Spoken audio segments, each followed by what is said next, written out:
ڕێز لێنانێک لە بەرهەمەکانی کەسایەتێکی ئەکادمی کورد کە زیاتر لە نیو سەدەیە لە خزمەتی زمانی ئەدەبی کوردی و هەروەها مێژووی گەلی کوردستاندایە و بەرهەمی عەقڵی کوردی بە ئەوروپا گەیاندووە.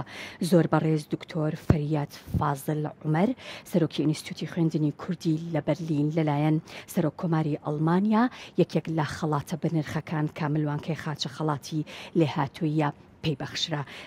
بەڕێز فەریاد فازڵ عومەر لە ڕێگەی سکایپەوە لەگەڵ من قساکات. سڵاوت لێبێ دکتۆر، ئەم کاتت باش. سڵاو لە ئێوە، سپاس بۆ سڵاو لە بینەرانتە، سڵاو لە دانیشتوانی شار و وڵاتی خۆشەویست. پیرۆزبایت لێ یەکەم ئەم خەڵاتە لەم ئاستە بەرزەدا بۆ بەڕێستان هەستت چۆنە؟ وەڵا هەستم ئەبێ وەکو هەستی کەسێ بێ کە 40 ساڵ تێکۆشانێکی بەردەوامی بەرامبەر بەگەشە پێدانی زمان و ئەدەب و مێژووی کورد لە هەوروپا هەبێ. هەستم وەکو ئەو هەستەیە کە دوێنێ بەڕاستی ئاهەنگێکی شایستە جێڕا لە زانکۆی ئازاد لە بەرلین. ئەتوانم بڵێم ڕۆژی 21 مانگی 12 ساڵی 2022 ڕۆژێکە ئەبێت تۆمار پێ لە مێژووە بە زمانی کوردی کە سەرۆک کۆماری وڵاتی ئەڵمانیا بۆ دانیە و شاکارانی خزمەتێکی گەورەی زمانی کوردی دەنگی عەقڵی کوردی بە ئەوروپا کردووە. هەستێکی زۆر خۆشم پێ، بەختیارم. زۆر باشە. دکتۆر، ئەمەوێ بزانم بۆچی بەڕێستان بۆ ئەم خەڵاتە بە تایبەتی دیاری کراون؟ پرسیارێک کە زۆر بەلامەوە سەیرە، چونکە ئەو خەڵاتە دیاریکردنی هیچ پەیوەندیەکی بە منەوە نییە، بەڵکە ئەو خەڵاتە پێشنیاز ئەکرێ لەلایەن کۆمەڵێ دام و دەستگا کە پەیوەستن بەو کارانەوە. ئەو دام و دەستگانە کە ئەو پێشنیازە ئەکەن، ئەو پێشنیازە گاتە لای سەرک کۆمار. سەرک کۆمار بڕیار دەدا و ساڵانێکی پێدەچێ تاکو لە ئەنجامی تاقیکردنەوەیەکی گەورەدا بۆیان دەردەکەوێ کە ئەو کەسە شایستەی ئەوەیە کە ئەو خەڵاتی لێهاتوویەی پێ بدرێت. زۆر باشە. پێم خۆشە باسێک لە مەراسیمەکە بکەین، ئەو مەراسیمەی کە بۆ ڕێزلێنان لە بەڕێستان و پێدانی ئەو خەڵاتە بە نرخە لەو ئاستە بەرزەدا بە بەڕێستان بەخشرا. چالاکیەکە چۆن بەڕێوەچوو، ئیڤێنتەکە چۆن بوو؟ ئەوەی کە من بەلامەوە زۆر دڵشادی کردم ئەوە بوو کە ئەو ئاهەنگەشکۆمەندیە لە زانکۆکەما جێڕا. واتە لە زانکۆیەکدا کە من لە 40 ساڵی ڕابردوودا، واتە لە 42 ساڵی ڕابردوودا کارم تێدا کردووە. مێژوو ئەدەب و زمانی نەتەوەکەمم لەو زانکۆیەوە بە دنیای ئەوروپا گەیاندووە. ئەمە بەلامەوە زۆر گرنگ بوو، بەڕاستی دڵخۆشی کردم. ئەوانەی کە ئامادە بوون، نوێنەری سەرۆک کۆماری ئەڵمانیا ئامادە بوو کە خەڵاتەکەی پێشکەش کردم و دوێرەرەکەش وەزیری خوێندنی باڵای ئەڵمانی بوو کە خەڵاتەکەی پێشکەش کرد. جگە لەو نوێنەری زانکۆی ئازاد کە جێگیری یەکەمی سەرۆک زانکۆ بوو، لەبەرەوەی سەرۆک زانکۆ لەوێ نەبوو، ئەویش لەوێ ئامادە بوو خەڵاتەکەی نەک پێشکەشکردن بەڵکە وتارێکی پێشکەش کرد. ئەوەی کە بەلامەوە زۆر زۆر گرنگ بوو، بە ناوی سەرۆک کۆمارەوە وتارێکی دوور و درێژ پێشکەش کرا دەربارەی ئەو شاکارانەی کە من لە ڕابردوودا نووسیومە. ئەو شاکارانەی کە بوونەتە هۆی ئەوەی پردێکی ڕۆشنبیری بۆ یەکەم جار لە مێژووی نەتەوەی کورددا لە نێوان کوردستان و ئەڵمانیادا دروست بێ. ئەوەی کە بەلامەوە زۆر زیاتر دڵخۆشی کردم، وتەی مامۆستاکانی هاوڕێم بوون کە یەکێ لە مامۆستاکان وتارێکی دوور و درێژی پێشکەش کرد دەربارەی کاری زانستیم لە 40 ساڵی ڕابردوودا لە زانکۆ. بە دوایەوە ئەوەی کە دڵی خۆش کردم، بە ناوی کوردانی ئەڵمانیاوە ڕێکخراوی کوردانی ئەڵمانیا سەرۆکەکەیان وتارێکی پێشکەش کرد. دوا کەس خۆم بووم کە سوپاسی هەموو ئەوانەم کرد و سوپاسی سەرک کۆمار و وەزیری خوێندنی باڵا و سوپاسی ئەو مامۆستایانەم کرد کە ئەو کارە شایستیان دوێنێ گێڕا. بەڕاستی دڵشاد بووم بەو کارەیە. زۆر باشە. دکتۆر بەڕێستان سەرۆکی ئینستیتوتی خوێندنی کوردی بەرلینن، بێگومان زیاتر دوای دەربارەی ئەم با بڵێن ئینستیتوتە زیاتر قسەکەین، بەڵام پێم خۆشە پرسیاری ئەوە بکەم کە تا ئێستا هیچ کوردێکی تر خەڵاتی لەو جۆرەی لەو ئاستەدا پێبەخشراوە؟ خاتوو کوردستان ئەو پرسیارە بۆ لە من بکەی کارێکی ناشایستەیە، من ئەگەر وەرامیشی بەمەوە ڕەنگە نەتوانم وەرامێکی ڕاستی بەمەوە، چونکە ئەم خەڵاتە پێشکەشەکرێ بە کۆی بەرهەمی ژیانی کەسێک. بەڵێ ئەم کۆ بەرهەمە بۆ من پێک هاتبوو لە کاری زانستیم، پێک هاتبوو لە کاری مرۆڤ دۆستیم، کە من نزیکەی 7 ساڵ سەرۆکی دووەم گەورەترین ڕێکخراوی مافی مرۆڤ بووم لە ئەڵمانیا.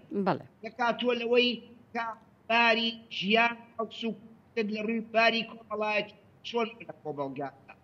دووبارەیەکەمەوە ئەو یەگانەی کە پرسیاران لێکتێ بۆ بۆی خەڵاتێکی وا لەلایەن سەرۆک کۆمارەوە ببەخشێ فرە لایەن کەلەوە کە ئەم قاتە ناوی بە خەڵات هاتووی هاتووە دەی هەیە دەکانی لە پلەیەکە دەستێک تا پلەی باڵا، ئەو پلەی کە ئێمە وەرمانگرت پلەی باڵای بەخشینی خەڵاتی لێ هاتوویە. لەبەرەوە بەداخەو لێ من ناتوانم ناوی ئەوانە بەرم کە و خەڵاتیان وەرگرتوێ، چونکە بێگومانم کەسانێک خەڵاتیان وەرگرتووە بۆ کاری مرۆڤ دۆستیان بەتایبەت، نەک بۆ کاری شاکارتنیان گەیاندنی بەرهەمی عەقلی نەتەوەیەک بە ئەو. زۆر باشە. ئەگەر باسێکم لە ئینستیتوتی خوێندنی کوردی لە بەرلین بۆ بکەی ساڵی چەند دامەزراوە و ئەو لێکۆڵینەوانەی کە بە تایبەتی ئەم ئینستیتوتە پێشکەشیەکە لە چ بوارێکایە؟ خۆشحاڵم کە ئەو پرسیارەم لێکەی. لە ساڵی 1970 واتە دوایەوەی کە لە ساڵی 1966دا بۆ یەکەم جار لە مێژووی کووردا ئەکادیمیای کوردیمان دامەزران و ئەکادیمیای کوردی نەیتوانی سەرکەوێ، لە ساڵی 1970 بڕیاردا ئینستیتوتێک واتە پەیمانگایەک دروست بە ناوی ئینستیتوتی خوێندنی کوردی. لە سەرەتاوە بڕیاری ئەوەم دا کە ئینستیتوتە ئەبێ بایەق بە زمان بە مێژوو بە ئەدەبی کوردی بدە، وادا کرد بە عەرەبی بڵێن دیراسات کوردیمان دروستکردە، نەک بە تەنیا ئینستیتوتێک بێ بایەق بات بە فیلۆلۆژی کوردی، واتە بە زانستی زمانی کوردی. هەرچەنە کارەکانمان ئەو لەو سەردەمەوە ئێمە نەخشەی ئەومان کێشا و زانیمان کە لە 40 ساڵی داهاتووت ئێمە ئاپۆستای زمان و ئەدەبی کورد لەو زانکۆیەدا بڕیاری ئەومان تا نەخشەیەکی 30 ساڵە دابنین و ئەو نەخشەیە ئەمڕۆ بە خۆشحاڵیەوە بە دوێنێ شایستەیەک پێیان گەیاندین کە ئەو شاکارانەمان گەیشتووە و ئەوەی کە زۆر دڵشادی کردم ئەو شاکارانێک پاڵمان کردوێتەوە ناویان بە کاری 100 ساڵە، ئەتە لە مێژووی ساڵی نەتەوەیەکدا دەتوانرێم کارکە. هەر لەم کاتەشدا ڕووی دەمم لە نووسەران و یەکپەڵەرەوانی کوردەکەم ئێمە پێویست نییە زۆر بنووسینە، بەڵام ئێمە پێویست شاکار بنووسین. شاکارەکانمان بەیانی ئەوە دەکات کە ئێمە چیمان لە دەسەڵاتدایە، ئێمە منەوەرمان چەند هەیە، واتە ئەو خەتەی کە ئێستا لە کوردستانە باوە کتێب لە دوای کتێب باوی کەرەوە، ئەمە کارێکی باش نییە. خەڵکەکە کتێبەکان دەپشێگە کە قسەیان لەگەڵا دەکێڵێ خاوەنی کە کتێبم خاوەنی ئەوەندە، بەڵام باسی ئەو ناکە چەند لەو کتێبان دەتوانیویانە جێگای خۆیان بکەنەوە.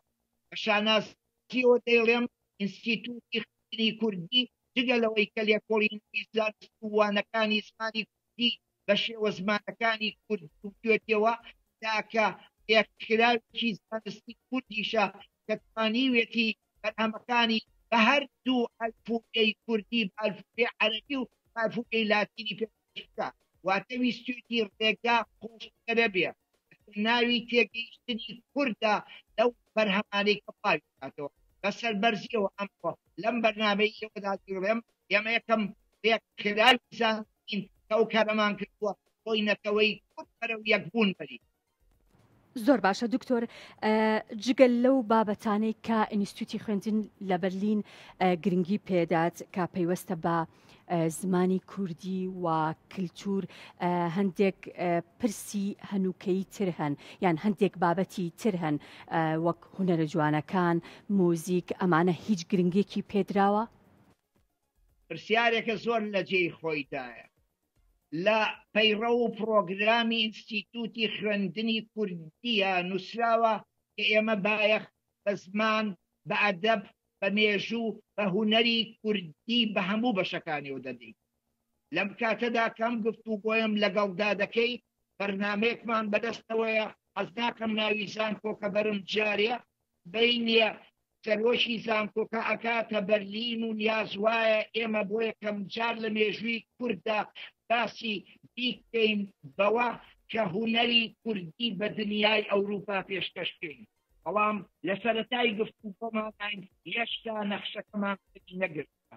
کورتێکەی وەرامە بەداخەوە ئەو لایەنەما گەورەم پێمەدا.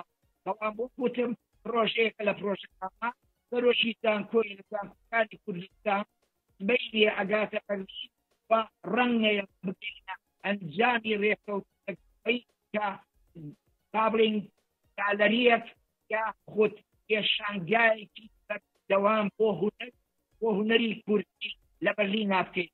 بەڵام گفتوگەکان گفتوگۆی سەرچاوین هێشتا جامەکەی سەرنەکەین. هیچ کۆنتاکتێکتان هەیە لەگەڵ زانکۆ گەورەکانی تری جیهان تا لە ڕێگەی ئینستیتوتەکەتانەوە لێکۆڵینەوەکان ئاڵوگۆڕ بکرێت؟